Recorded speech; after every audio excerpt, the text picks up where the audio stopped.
Dans Hunter x Hunter, le monde est sous le choc depuis que l'empire de Kakin a brisé les tabous en annonçant une expédition vers le continent interdit, menée par le fils caché d'Isaac Netero. Alors que Jean et Pariston ont quitté le navire, car le V5 a ordonné d'aller capturer Beyond, les autres Zodiacs reçoivent les dernières paroles de l'ancien président.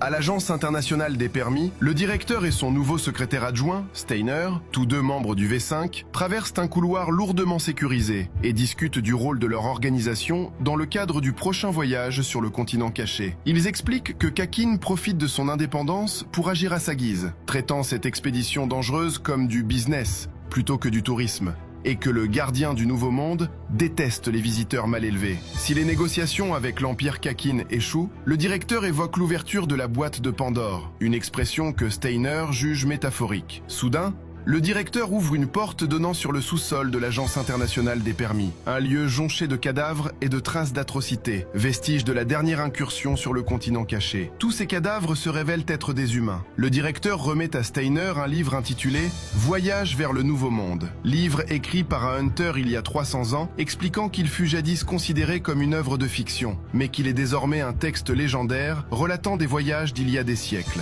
Il précise que tous les corps mutilés retrouvés au sous-sol proviennent du monde connu et qu'aucun d'eux n'a jamais voyagé jusqu'au continent caché. Il ordonne à Steiner de mémoriser chaque détail du livre et d'identifier les risques liés à un voyage vers le Nouveau Monde. Alors qu'il parcourt le sous-sol, une créature s'écrase contre la vitre, surprenant Steiner. Le directeur explique qu'il s'agit du seul survivant de leur installation. Il n'a pas besoin de se nourrir comme les humains et vit déjà depuis 50 ans. Chaque tentative d'exploration du continent caché par l'humanité s'est soldée par une fuite et le chaos qui en a résulté. Le directeur poursuit en expliquant que la créature était autrefois un chasseur exposé à un virus qui le rend immortel. Après toutes ces découvertes, il rentre chez lui pour étudier le livre.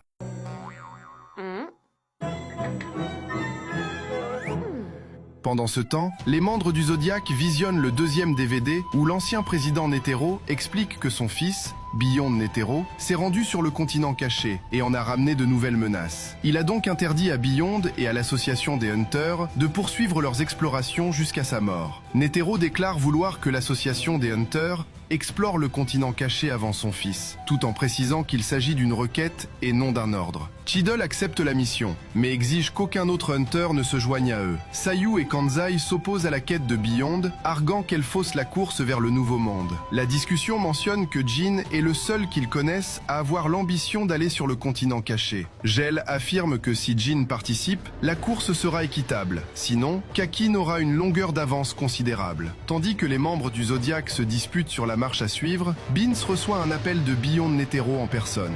Il apparaît devant les Zodiacs et leur ordonne d'appeler le V5, leur annonçant qu'ils ont capturé Beyond Netero et leur propose un marché. Ailleurs, Steiner commence à lire le livre qu'il est censé mémoriser, mais il est pris de peur après avoir lu le passage concernant les 5 menaces rapportées du continent noir par l'humanité. Il découvre l'existence des menaces. La dépendance partagée de l'ambition, l'être vivant gazeux, AI. Le globe inconnu qui protège les mystérieux vestiges très anciens, l'arme Brion. Le mal qui transmet l'envie de tuer, Elbel, le serpent à double queue. L'échange de la vie contre le plaisir, Papou, le monstre éleveur d'humains. Le désespoir sans fin qui se fait passer pour de l'espoir, Zobae, la maladie de l'immortalité.